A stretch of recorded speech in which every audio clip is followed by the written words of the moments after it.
Welcome back to the channel, everybody. Let me make sure I'm speaking loud and clear because I got this fan blowing and I don't want it to be too loud in the microphone. But yeah, I figured since Canada is literally my neighbor, literally, like I grew up right by that St. Lawrence River, not too far from there, from the Thousand Islands. And my older brother, he always loved Canada. He went to Toronto and absolutely loved it as a child, and he just always was a big kid, big on Canada. So I figured, let me start showing more love to Canada, especially with everything that's been going on. Let me be more of a light in the world, right?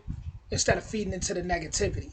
So, with that being said, this is history of Canada explained in 10 minutes. This is by Epimetheus. Original link in the description. With that being said, what's smoking all my dragons, divine, righteous, almighty, greats, overachieving, never slacking, and we get ready to fly over to Canada today. Here we go. Canada, known for their delicious maple syrup, and being home to nearly all of the greatest hockey players of all time, is the second largest nation on Earth, and with approximately 2 million lakes, contains over 50% of the freshwater lakes on the planet. For many thousands of years, this region was populated with many indigenous tribes of hardy people, capable of overcoming the severe and lengthy winters, thriving and developing unique cultures. The first non-native people to settle in Canada, and the New World in general that we know of for sure, were the Vikings. They built a settlement in Newfoundland around 1000 AD. It is unclear for exactly how long this settlement was occupied for, or if there was more, but ultimately it was either abandoned, pillaged, or its inhabitants succumbed to disease, or assimilated into the local population. But theories abound. Nearly 500 years later, in 1497, the Italian explorer Giovanni Capoto was the first European to explore North America's coast, claiming it for the English crown. Shortly after, the Spanish and the Portuguese would do the same, but remained uncolonized for several decades, with only a few seasonal Portuguese and Basque fishing outposts built, until the French arrived. Jacques Cartier claiming the land for France in 1534. He named the gulf and river after St. Lawrence's feast day on which he arrived. The French called the territory. All this claiming the land, like, how you gonna claim something that people was already there? Like, how you just claiming it? That's crazy work. Around the river Canada, after the native word for settlement. After several failed attempts at permanent settlement succumbed to starvation and disease, the cities of Quebec and Port Royal were successfully established. By 1670, the English colonies in the south had expanded, and new settlements were established in Newfoundland and south of the Hudson Bay. The fur trade, particularly in beaver pelts, became extremely lucrative, as it became the favored material for hat makers and luxury winter clothing in northern Europe. This greatly encouraged further northern settlement by both English and French fur trappers seeking to make a fortune. The French and the English did not peacefully coexist, with the French temporarily taking much of the territory around the Hudson Bay during the lengthy period known as the Beaver Wars. Not only the Europeans became wealthy and influential from the trade in beaver pelts. The Iroquois Confederation of 6 powerful tribes, armed with European firearms, initially allied with Dutch merchants, and then the English, to aggressively attack the French, and most other Indian tribes in the region to obtain more furs. Many of these tribes banded together with the French to halt That had to have been a nasty time. I know people said there was a lot of Indian nations that were at war with each other, but this is different. This is different. The extermination, it wasn't nothing to play with. I can only imagine the tension at that time. Man. Iroquois expansion. Peace was negotiated after 72 years of fighting, and many, mostly Indian lives lost. Whoa, 72 years. Whoa. Guys, I'm 32, you know what I'm saying? Even though I feel old, at 32 years old, but I feel like, I'm up there in age at least. I feel young, but in age, I feel like I'm up there. But 72 years? Can't even imagine fighting. Like, what? You being born and dying in the middle of that war. Territorial Change. The region of New France was comprised of several colonies. Canada and Louisiana were the largest, along with the smaller Plaisance and Acadia. which the British Empire obtained from the French in the Treaty of Utrecht in 1713 in a complicated agreement concerning the War of Spanish Succession. France also recognized the legitimacy of the Hudson Bay Company's claim over Rupert's Land. Interestingly, the Hudson Bay Company is still in existence today, primarily as owners of a retail store chain, bearing their name. Despite their larger territory, the French increasingly became outnumbered by the rapidly growing British colonies surrounding them, by a margin of 10-1 by the time the next major conflict between the two occurred. During the 7 Years' War, or the French and Indian War, as it has become known in much of North America, French-speaking Acadians were deported far from the Canadian borderlands, some of whom formed the basis of much of the Cajun population of modern-day Louisiana and New Orleans. Both English and French empires sent thousands of regular infantry to North America during the war, supported by local militias and Indian tribes. The greatly outnumbered French relied heavily on Indian allies and fought the British to a standstill early in the war, until the British successfully besieged the cities of Quebec and Montreal. Despite the French later defeating the British in a pitched battle, they failed to retake their capital city. In the treaty that ended the war soon after, France ceded Canada to Britain, while giving Louisiana territory to her ally, Spain. It is important to note at this time much of North America's non-coastal areas were still largely unpopulated, with many of the native tribes heavily depleted through warfare and invasive diseases from which they had little immunity. That sucks. Seriously, to just be wiped out from diseases. What was it, like smallpox that took so many out? Like I said earlier, 72 years of war. You born in that war, and the lifespan was like a lot shorter back then, right? So it's like you being born in that war, and then more than likely you dying with in that like that's no joke, man. History, it never ceases to just blow my mind away. Like, whoa. Population of approximately 3 million. The American colonies waged a successful rebellion against the British Crown. A little over a decade later, the Americans attempted and failed to take Quebec, which remained loyal to Great Britain. After the war, many British loyalists moved north into Canada. During the following War of 1812, both British and American armies launched several failed invasions of each other's territory. Geisinger has been right here when it matters, ready. This is so much history. Canada is so big. The history is just insane out there. Ending in military stalemate, and the status quo was maintained. The treaties following the war established a more formalized border between the two nations. Despite the Canadians' desire not to join their American neighbors to the south, movements for self-rule increasingly grew among the Canadian lower and middle classes, culminating in the rebellions of 1837 and 38 that were severely dealt with and crushed, and saw the short-lived Republic of Canada established by William Lloyd Mackenzie.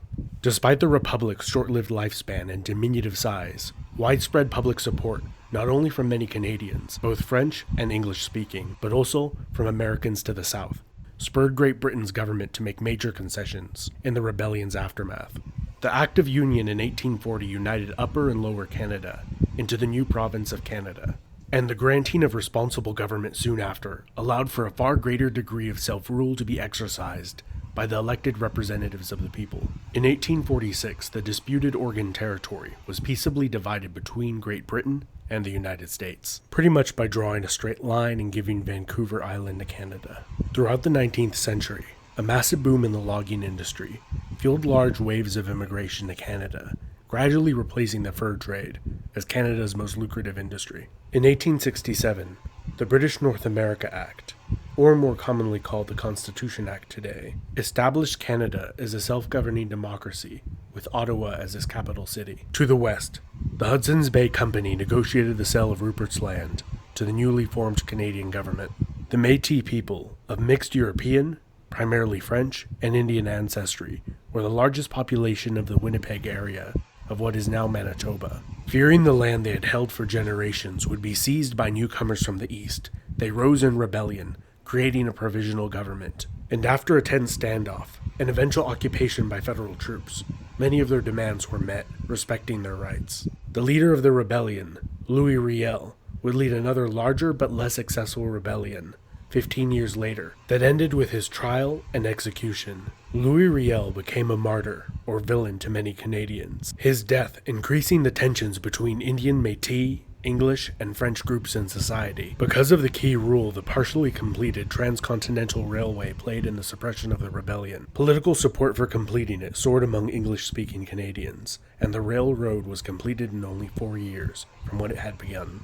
The 1890s saw the Klondike Gold Rush, in which over 100,000 prospectors set out to the remote Yukon region in hopes of striking it rich. Some did, but most didn't. After several decades of stagnant population growth, largely due to emigration to the United States, Canada's population sharply increased due to a good economy and high foreign immigration throughout the early 20th century. During the First World War, Canada, still a dominion of the United Kingdom, sent 620,000 troops to fight in Europe. 67,000 would die, while another 173,000 would...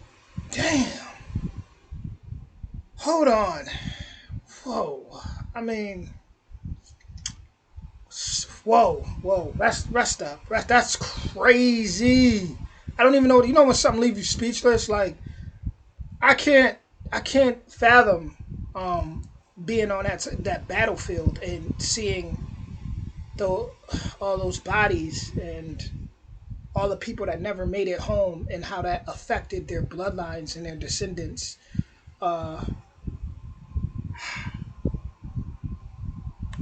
Would be wounded. The staggering casualty rate grieved and shocked the nation. The war had a strong impact on Canadian nationalism and the desire to self-govern its own international affairs, which they obtained when the British Parliament passed the Statute of Westminster in 1931, which acknowledged Canada's co-equal status with the United Kingdom. Between the World Wars, Canada was hit particularly hard during the Great Depression of the early 1930s, with unemployment rates reaching 25%, and many men living in unemployment relief camps.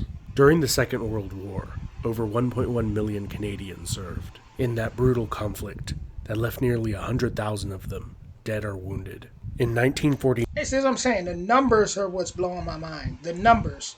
100,000? Like, the numbers is crazy. Look at 50 people walking down the block right now and tell me how that looks. If you have 50 people just right now, just in front of your house, just 50 people. Now think 100,000 and then think dead or wounded. Those numbers, that's what I'm saying. It's like, what? 1949, Newfoundland became the last Canadian province to incorporate. In 1965, Canada adopted its current flag. Here's a selection of some of the other national flags that were... Let me remember that. 1965 is when Canada adopted its current flag, which I like that flag a lot.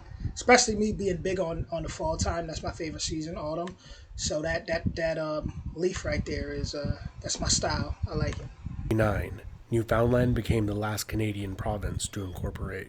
In 1965, Canada adopted its current flag. Here's a selection of some of the other national flags that were proposed. Let me know in the comments of which one do you think looks best. Hold on.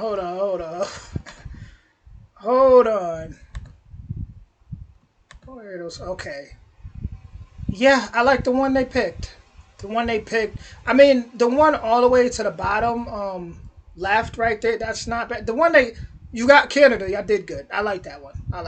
Selection of some of the other national flags that were proposed. Let me know in the comments of which one do you think looks best. In 1982, the Canada Act passed the Parliament of the United Kingdom and was ratified by the Queen, granting Canada the right to create their own constitution, which they promptly did. Still recognizing the constitutional monarchy in a mostly ceremonial rule, the new constitution abolished the British Parliament's remnants of influence over Canada. Canada is now a nation of over 36 million people, where over 20% speak French as a first language, and has the 10th largest economy in the world. The province of Quebec has maintained a strong French influence over the centuries, and has on 2 occasions voted in referendums to decide whether Quebec should proclaim national sovereignty and become an independent country.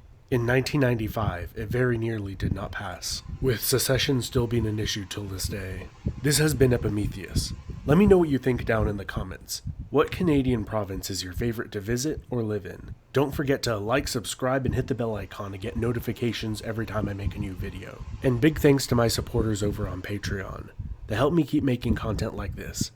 Thank you so much for watching till the end of the video. Shout out to Epimetheus. Shout out to him. As far as I've always wanted to visit British Columbia. I haven't been to Canada at all ever. Definitely going to change that soon. But British Columbia, they got, what is it? Is it Vancouver that's out there? Vancouver? Is that the city I'm thinking about? But there's a city out there I know where they shoot a lot of movies. I want to say, is that Vancouver? But I definitely want to go out to that side. Like it's by the North Pacific West over there. Definitely want to visit, like, obviously Toronto.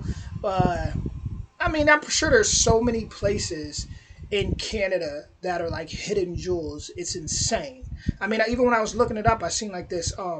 It's like this Christmas town, like about 40 minutes from Toronto. I was just randomly looking at stuff, and I'm like, man, that looks beautiful. I can only imagine the towns that are out there, and I've always heard that it's one of the most beautiful. Canada's one of the most beautiful places in the world. I'm sweating bullets right now. But with that being said, yeah, I didn't really know much about that history. I knew somewhat about the wars they were talking about from other reactions, but yeah, Canada, I'm sure there's a lot to dive into, and I'm ready to dive into it. So with that being said, stay tuned. If you enjoyed this, don't hesitate to hit that like, that subscribe, and that notification bell as I explore Canada, and I'll be back with more soon. Much love.